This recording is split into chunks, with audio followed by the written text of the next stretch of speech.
पंजाब में सिखों की हुकूमत का शिराजा रंजीत सिंह की मौत के साथ ही बिखरने लगा था। 5-6 साल तक सिख सरदार बाहम लड़ते और एक दूसरे को मौत के घाट उतारते रहे। आखिर ऐसी हालत पैदा हो गई कि सिपाह काबू में न रही। कुछ अरसे बाद जो लोग इंतजाम के मुख्तार बने थे, उन्होंने सिपाह की सरकशी से छुटकारा पाने के लिए एक अजीब तदबीर सोची, यानी उसे बरंगेख्ता करके अंग्रेजी इलाके पर हमला करवा दिया। इस तरह अंग्रेजों और सिखों के दरमियान पहली जंग छिड़ी। थोड़ी ही मुद्दत में सिख शिकस्त पर शिकस्त खाकर बदहाल हो गए और अंग्रेजी सिपाह दरियाए सतलुज को पार करके सिखों के इलाके में दाखिल हो गई।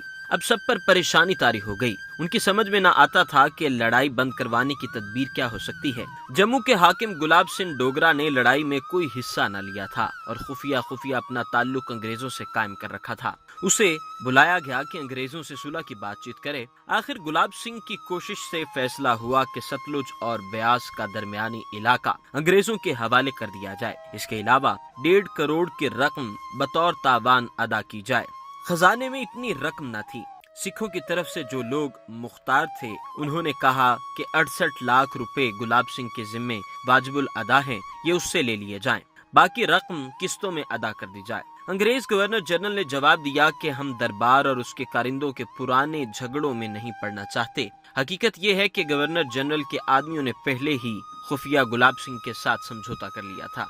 इसके मुताबिक दरबार से कहा गया कि दरियाए ब्यास और दरियाए सिंध के दरमियान जितना पहाड़ी इलाका है, वो 1 करोड़ रुपए के मुआवजे में अंग्रेजों के हवाले कर दिया जाए। कुछ अरसे बाद सिखों से अहदनामा हुआ और सतलुज ब्यास के दरमियानी इलाके के अलावा वो पहाड़ी इलाका भी ले लिया गया, जिसमें बालाई हजारा, कश्मीर, जम्मू, चंपा वगैरह शामिल थे।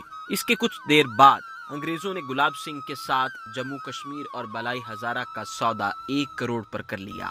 अमृतसर में इस अहदनामे पर दस्तखत हुए तो गुलाब सिंह ने गवर्नर जनरल के रूबरू हाथ जोड़कर कहा कि मैं तो अंग्रेजों का जर खरीद गुलाम हूँ। लाखों बंदगाने खुदा को भेड़ बकरियों की तरह फरोख कर देने के इस वाक़े की मिसाल तारीख में नहीं मिलती। खुद बाद अंग्रेज भी, जिनमें रास्ती या गैरत का कुछ एहसास था, इकरार करते रहे कि ये सौदा अंग्रेजों के दामन पर एक बदनुमा दाग है। खुद बाद अंग्रेज भी, जिनमें रास्ती या गैरत का कुछ एहसास था, इकरार करते रहे कि ये सौदा अंग्रेजों के दामन पर एक बदनुमा दाग है। सिख दरबार का दावा था कि जम्मू के सूबेदार की हैसियत से 68 लाख रुपए गुलाब सिंह के जिम्मे थे।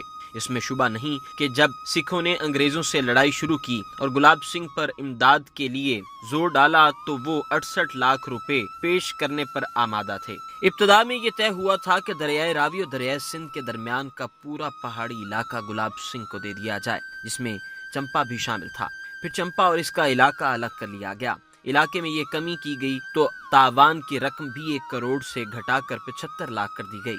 इलाके में जब ये कमी की गई तो तावान की रकम भी 1 करोड़ से घटाकर 75 लाख कर दी गई। गुलाब सिंह के भाई सुचेत सिंह ने अपनी जिंदगी में 15 लाख रुपए की रकम फिरोजपुर में जमीन में दुबा रखी थी। वो अंग्रेजों के कब्जे में थी। उन्होंने ये 15 लाख रुपए भी तावान में शामिल कर लिए।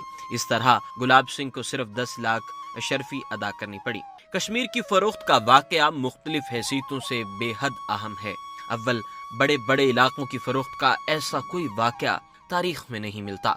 दूसरे, इन इलाकों के बाशिंदे 100 साल तक गुलाब सिंह और इनके जानशीनों के खौफनाक जुल्म सितम का निशाना रहे। तीसरे, गुलाब सिंह ही के एक जानशीन ने पाको हिंद की तकसीम के वक्त कश्मीर और जम्मू के बारे में एक ऐसा अफसोसनाक कदम उठाया कि इस पर खूनरेज लड़ाई शुरू हो गई, जो 1.25 साल जारी रही। फिर लड़ाई बंद हुई और असल झगड़ा अंजमन अक़वाम मुत्तहिदा में पहुंचा, लेकिन इसके तसीफे की कोई मुनसिफाना सूरत अब तक सामने नहीं आई और पाको हिंद की बाहमी मुफाहमत के रास्ते में जम्मू और कश्मीर का मसला सबसे बड़ी रुकावट है।